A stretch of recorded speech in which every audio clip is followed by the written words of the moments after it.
Self Sonia Singh, assistant professor, Bharati college. आज मैं आपके सामने स्कोप ऑफ फार्मेसी के आगे का पार्ट बताने जा रही हूँ। इससे पहले वीडियो में हम लोग ने 6 पॉइंट तक स्कोप ऑफ फार्मेसी डिस्कस किया था। आज हम लोग देखेंगे 7 पॉइंट की स्कोप और हम लोग जो फार्माकोग्नोसी है उसके स्कोप्स के बारे में देखेंगे। तो फार्माकोग्नोसी का जो स्कोप है वो हम लोग और कहाँ कहाँ इसका यूटिलाइजेशन करते हैं। तो फार्माकोग्नोसी का स्कोप जो नेक्स्ट है वो है हमारा cultivation and collection of medicinal plants. इसका मतलब है कि cultivation and collection of medicinal plant.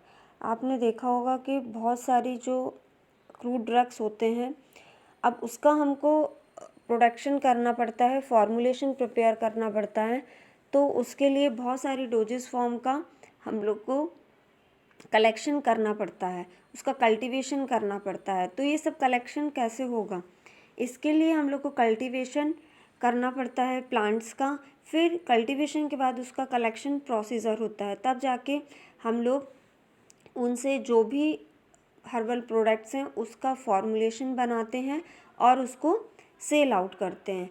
तो ये सबसे बड़ा हम लोग का एक फार्माकोग्नोसी का स्कोप है कि जो भी हम लोग की हर्बल ड्रग्स होती हैं, हर्बल प्रोडक्ट्स, हर्बल मेडिसिन्स होती हैं, वो हर्बल मेडिसिन्स की प्रिपरेशन करने के लिए या करने से पहले हमको हमारे प्लांट को कल्टीवेट करना पड़ता है।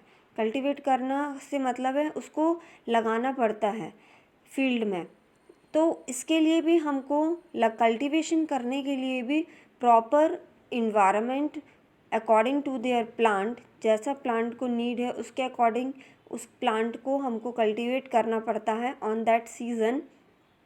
वैसा उसको इन्वायरमेंट प्रोवाइड करना पड़ता है ताकि जो हमारा प्लांट है जिसको भी हम लोग ग्रो करने जा रहे हैं वो प्रॉपर कल्टीवेशन, वो प्रॉपर सराउंडिंग, प्रॉपर इन्वायरमेंट के कारण उसका जो ग्रोथ है, उसका जो डेवलपमेंट है वो रेगुलरली, वो एक्टिवली हो सके। क्योंकि अगर ड्रग्स का डेवलपमेंट, उसकी growth according to their environment, according to their drug नहीं होगा तो उससे जो उसके अंदर एक्टिव कंस्टिट्यूएंट्स प्रेजेंट होते हैं वो प्रॉपर डेवलप नहीं हो पाएंगे due to their environmental factor effect, surrounding के वजह से। तो हमको हमारे प्लांट के अकॉर्डिंग हमको उसका कल्टीवेशन करना पड़ता है ताकि जो भी प्लांट हम लोग कलेक्ट करेंगे, आफ्टर कल्टीवेशन कलेक्शन करेंगे वो प्लांट का, तो उसके अंदर प्रॉपर अमाउंट में एक्टिव कंस्टिट्यूएंट्स प्रेजेंट होना चाहिए। प्रॉपर अमाउंट में एक्टिव कंस्टिट्यूएंट्स प्रेजेंट होना चाहिए का मतलब है उसके अंदर जो भी केमिकल कंस्टिट्यूएंट प्रेजेंट है वो प्रॉपर अमाउंट में उसके अंदर अगर रहेंगे तो ही वो अपना क्या करेंगे, इफ़ेक्ट शो कर पाएंगे। इसके लिए ये प्लांट हर्बल ड्रग्स के लिए ये वाला जो पॉइंट है कल्टीवेशन एंड कलेक्शन, ये बहुत ही इम्पॉर्टेंट पॉइंट है। इस पॉइंट के अकॉर्डिंग हमको हमारे प्लांट को प्रॉपर इन्वायरमेंट प्रोवाइड करना पड़ता है ताकि जो प्लांट है वो प्रॉपरली अच्छे से ग्रोथ हो सके, उसका डेवलपमेंट हो सके। तो जितने भी प्लांट्स होते हैं उनका हमको कल्टीवेशन पे ध्यान रखना पड़ता है। तो ये तो बात हमारे कल्टीवेशन की होगी। इसके बाद अगर हम लोग कलेक्शन देखें, कलेक्शन मतलब अगर हमारा प्लांट जो प्रॉपरली अगर उसका ग्रोथ हो गया है तो फिर उसका हम लोग किस तरीके से कलेक्शन करते हैं। तो कलेक्शन के लिए प्लांट को हमको उसके अकॉर्डिंग कौन सा टाइम, कौन सा सीज़न और कौन सी मेथड से वो प्लांट को हमको कट करना है, उसके अकॉर्डिंग हमको करना चाहिए। क्योंकि अगर हम लोग वो प्रोसीजर फॉलो करके प्लांट का कलेक्शन मतलब प्लांट को कलेक्ट उसकी राइट प्रोसीजर से नहीं करेंगे तो उसके अंदर प्रेजेंट जो भी एक्टिव कंस्टिट्यूएंट है उसका डिग्रेड होने के चांसेस ज़्यादा हो जाते हैं। तो हमको मेडिसिनल प्लांट्स के लिए जो भी उनका प्रॉपर कल्टीवेशन टाइम है, जो भी उनका प्रॉपर कलेक्शन टाइम है, वो प्रॉपर अगर नहीं होगा तो प्लांट का हमारा हर्बल प्लांट है उसके अंदर के एक्टिव कंस्टिट्यूएंट प्रॉपरली डेवलप नहीं होंगे, और जब वो प्रॉपरली डेवलप नहीं होंगे तो उससे बनने वाला जो भी हमारा प्रोडक्ट रहेगा वो उतना इफ़ेक्टिव नहीं होगा। तो ये भी हमारा फार्माकोग्नोसी का स्कोप है कि फार्माकोग्नोसी में हम लोग ड्रग्स के बारे में डील करते हैं, natural, crude drugs, herbal drugs. तो वो ड्रग्स का कल्टीवेशन और कलेक्शन भी proper according to their plant होना चाहिए, तभी वो जो हमारा ड्रग है हमारा वो इफ़ेक्ट प्रोड्यूस करेगा क्वालिटी के साथ। तो इसमें ड्रग्स के एग्जाम्पल दे रखे हैं, क्लोव, सिनकोना, सिनेमन, सेना, ओपियम एक्सेट्रा। तो आपको और भी बहुत सारे हर्बल प्लांट्स हैं, हर्बल ट्रीज़ हैं, तो आपको और भी जो भी हर्बल ड्रग्स के नाम याद होते हैं वो आप इसके अंदर रिटन फॉर्म में लिख सकते हैं। इसके बाद अगर हम लोग देखें 8th पॉइंट जो है वो है हमारा प्रिपरेशन ऑफ हर्बल फॉर्मुलेशन।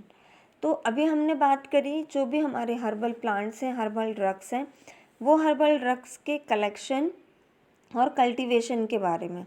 अब नेक्स्ट है हर्बल फॉर्मुलेशन के बारे में। जब हमारा कल्टीवेशन हो जाएगा, कलेक्शन हो जाएगा, तो उसके बाद हम लोग उन ड्रग्स से किसमें कन्वर्ट करते हैं, ड्रग्स को, क्रूड ड्रग्स को फॉर्मुलेशन के अंदर। तो हम लोग वो क्रूड ड्रग्स से डिफरेंट टाइप्स की फॉर्मुलेशन बनाते हैं, हर्बल फॉर्मुलेशन। जिस तरीके से फार्मास्यूटिक्स के अंदर डिफरेंट टाइप्स के डोजेस फॉर्म होते हैं, जैसे सॉलिड, लिक्विड, सेमी सॉलिड, ये सारे टाइप्स के जो डोजेस फॉर्म अलग अलग होते हैं, वह उसी तरीके से जो हमारे हर्बल जो ड्रग्स होती हैं उनके भी हम लोग डिफरेंट टाइप्स के डोजेस फॉर्म प्रिपेयर करते हैं फार्माकोग्नोसी के अंदर।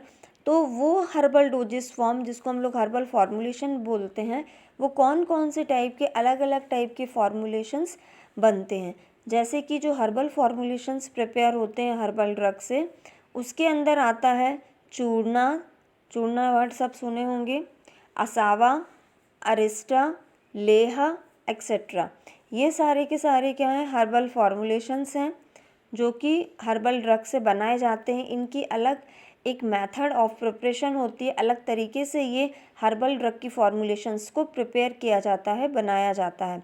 ये हर डिफरेंट टाइप्स की जो हर्बल फॉर्मुलेशन है इनको हम लोग आगे देखेंगे वीडियो में।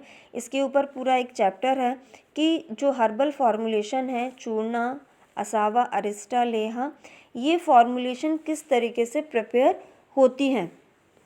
तो ये भी एक फार्माकोग्नोसी का स्कोप है कि हर्बल फॉर्मुलेशन बनाया जाता है हर्बल ड्रग्स का। तो यहाँ पे भी हम लोग का स्कोप है। इसके बाद अगर हम लोग 9th पॉइंट को डिस्कस करें कि 9th पॉइंट हमारा जो है वो है development of tissue culture plant. तो development of tissue culture plant के अंदर हम लोग क्या देखेंगे कि जो भी टिश्यू कल्चर प्लांट है, मीन्स बहुत सारे हमने देखा है कि जितने भी प्लांट्स होते हैं, हर्बल प्लांट्स होते हैं, तो हर्बल प्लांट्स के अंदर हमने पढ़ा है कि जो एक्टिव कंस्टिट्यूएंट प्रेजेंट होते हैं वो पूरे प्लांट के किसी पर्टिकुलर पार्ट के ही अंदर प्रेजेंट होते हैं, जिसको हम लोग एक्टिव कंस्टिट्यूएंट्स बोलते हैं। तो ये एक्टिव कंस्टिट्यूएंट पर्टिकुलर कौन से पार्ट के अंदर प्रेजेंट होते हैं, जैसे कि जो भी प्लांट का ऑर्गन पार्ट होता है, जैसे कि लीफ हो गया, स्टेम हो गया, रूट हो गया, सीड हो गया, ये डिफरेंट टाइप्स के ये सारे के सारे डिफरेंट टाइप्स के प्लांट के ऑर्गन पार्ट हैं। तो ये ऑर्गन पार्ट के अंदर जो एक्टिव कंस्टिट्यूएंट्स प्रेजेंट होते हैं, ये particular according to their plant अलग अलग प्लांट के अंदर अलग अलग टाइप से ये प्रेजेंट होते हैं। तो ये एक्टिव कंस्टिट्यूएंट्स जो होते हैं, हम लोग प्लांट टिश्यू कल्चर की हेल्प से अगर किसी प्लांट का रूट पार्ट यूज़ हो रहा है तो हम लोग उसके रूट पार्ट को आर्टिफिशियल तरीके से लेबोरेटरी के अंदर कल्टीवेट करा सकते हैं। अगर किसी का सीड पार्ट यूज़ हो रहा है तो हम लोग उसके सीड पार्ट को आर्टिफिशियल तरीके से कल्टीवेट करा सकते हैं। मीन्स जो भी प्लांट का जो भी पार्ट अगर यूज़ हम लोग कर रहे हैं तो उसको हम लोग आर्टिफिशियल तरीके से प्लांट टिश्यू कल्चर की हेल्प से उसको कल्टीवेट करा सकते हैं या कराते हैं, ताकि वो पर्टिकुलर पार्ट के एक्टिव कंस्टिट्यूएंट्स को हम लोग डेवलप कर पाएँ लेबोरेटरी के अंदर और उसको यूज़ कर पाएँ। तो जो भी हर्बल ड्रग्स का एक्टिव कंस्टिट्यूएंट का डिमांड मार्केट में ज़्यादा होता है तो उसको हम लोग लेबोरेटरी के अंदर उस प्लांट टिश्यू कल्चर की हेल्प से वो पर्टिकुलर पार्ट को हम लोग ग्रो कराते हैं लेबोरेटरी के अंदर और उसको कल्टीवेट कराते हैं। तो ये तो हमारा हो गया development of tissue culture plants. तो इसके अंदर हम लोग इस तरीके से अपने प्लांट्स को कल्टीवेट कराते हैं। 10th पॉइंट है इसके अंदर indigenous system of medicines. Indigenous system of medicines में आता है WHO utilize system of medicine based on the locality availability raw material like medicinal plants. तो WHO के अकॉर्डिंग हम लोग जो भी लोकल हम लोग के एरिया के अंदर जो भी प्लांट्स जो भी हर्बल ड्रग्स लगे हुए रहते हैं उसको हम लोग यूज़ करते हैं as a raw material for treating the many diseases. 11th number का जो हम लोग का स्कोप है वो है नोवल मेडिसिन्स। नोवल मेडिसिन्स के अंदर जो चीज़ आएगी वो आएगी it is infrastructure of novel medicines which depend on evolution. इसमें हम लोग क्या करेंगे, जो भी एक्टिव कंस्टिट्यूएंट्स अगर किसी प्लांट्स के अंदर प्रेजेंट होते हैं तो उससे हम लोग नोवल फॉर्मुलेशंस का प्रिपरेशन करते हैं। नोवल ड्रग्स जो होती हैं वो स्पेशल तरीके की फॉर्मुलेशन होती हैं जो कि लॉन्ग टर्म तक और फास्ट इफ़ेक्ट प्रोड्यूस करती हैं। तो हम लोग हर्बल ड्रग्स से उन हर्बल प्रोडक्ट्स को नोवल ड्रग्स में कन्वर्ट करके उनका भी हम लोग यूटिलाइजेशन करते हैं, उनका भी हम लोग इस्तेमाल करते हैं।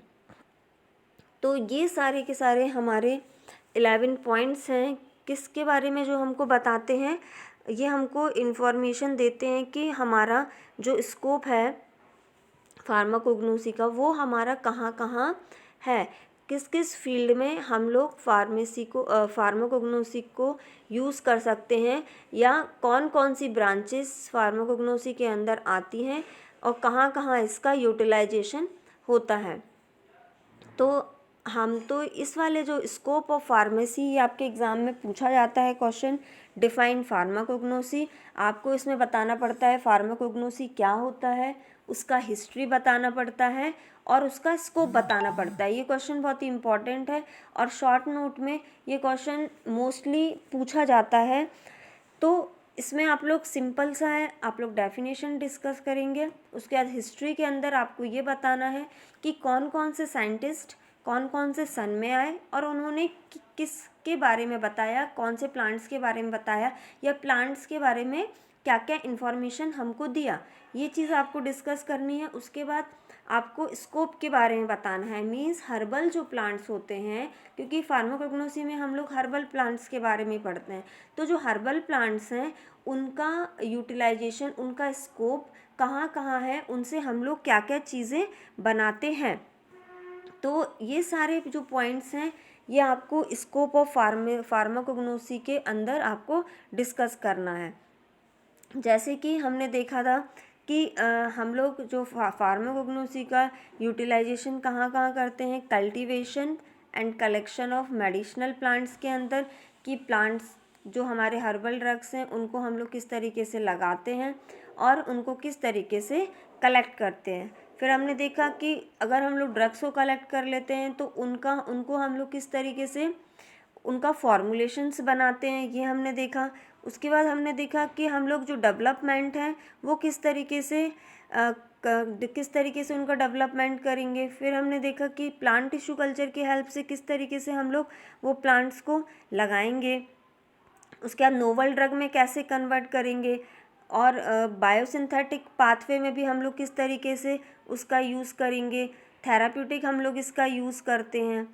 उसके बाद हमने देखा था कि प्लांट्स के अंदर जो एक्टिव कंस्टिट्यूएंट प्रेजेंट होते हैं उनके अंदर हम लोग चेंजेस करके कुछ डिफरेंट टाइप्स की फॉर्मुलेशंस बनाते हैं ताकि उसका इफ़ेक्ट अच्छा हो। दूसरा, हम लोग आइसोलेशन प्लांट्स के अंदर का आइसोलेट करके उसको एनालाइज करते हैं। तो ये सारा स्कोप आपको स्कोप ऑफ फार्मेसी के अंदर हमारा आता है। Thank you.